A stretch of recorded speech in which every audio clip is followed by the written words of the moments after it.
Hello everyone, it's December 17th, 2019. It's Tuesday. It's Harp Tuesday. And in this episode, I'm going to be talking about four-finger chords, and specifically the fourth finger, and how to make that reach manageable, the path that we'd like that finger to trace, and how to get closer to the strings this way rather than this way. So I'm going to try to zoom in here, and I've tried to create a bit of an angle where it's almost as if you're seeing my view, though not quite. Maybe I'll zoom out just a tiny bit. And I am lucky because I have nice long fingers, so that stretch is not a problem. But it's partly how you position the hand. And it could be, so for example, if I was like this, if I'm here, and trying to reach with that fourth finger, you can see that I can't reach. I'm trying as hard as I can, and I just can't reach. So what I see sometimes happen is that people will go, oh, I have to reach. I'm going to go like this and raise the wrist up to accommodate that reach.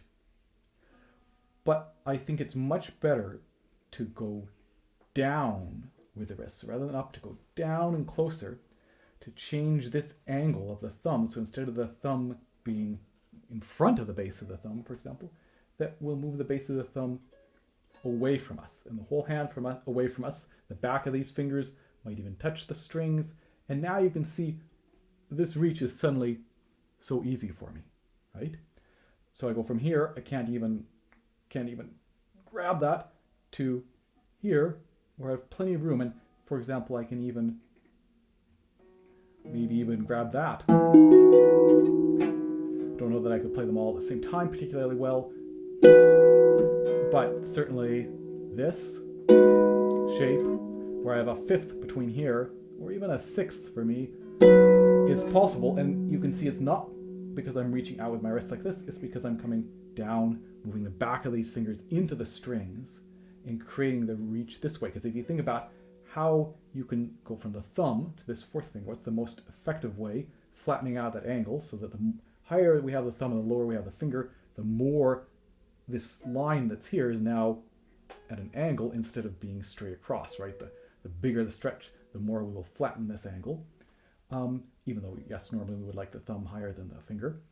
And so thinking about this, that using the wrist to go up is not really going to help us in that case. We're trying to stretch the thumb back, if anything, and stretch that fourth finger out and incorporate that in this shape here. So again, we're here, we kind of smush the back of the fingers into the strings and push this palm, and hopefully that angle is showing you this to some extent, push this palm in rather than up.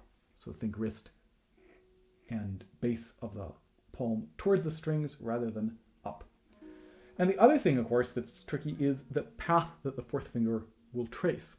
Because what can happen if there's a big stretch is maybe, right, we get this, and so then we start to feel that we have to do this. We have to pluck up to avoid hitting the nearby string, right? So let me take, for example, a second inversion shape.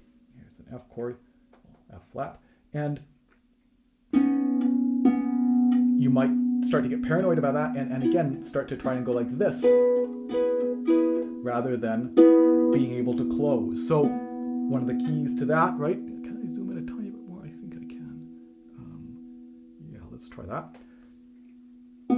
Is to grab a fair amount of string. You'll see for me, this joint actually bends a little bit because I'm grabbing that string, pulling it firmly, and that pulls it out of alignment. And again, I'm not sure how you can see in terms of this angle whether this is visible, but it's no longer lined up straight like this. It's now pulled out and to the side, and training the finger what path it can inscribe, that we're not going to go straight down, because then we'll grab this nearby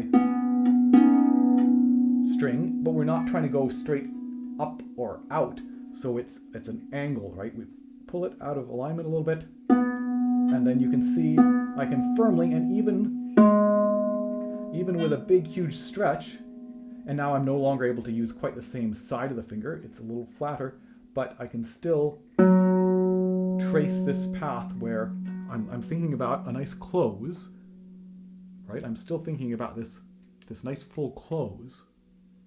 I'm not having to distort that movement, but I'm still able to close without touching those strings. So maybe I'll show a few slow motion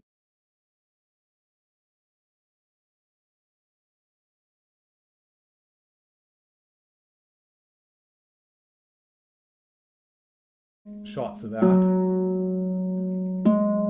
and how that's possible. Again, if we're up like this and trying to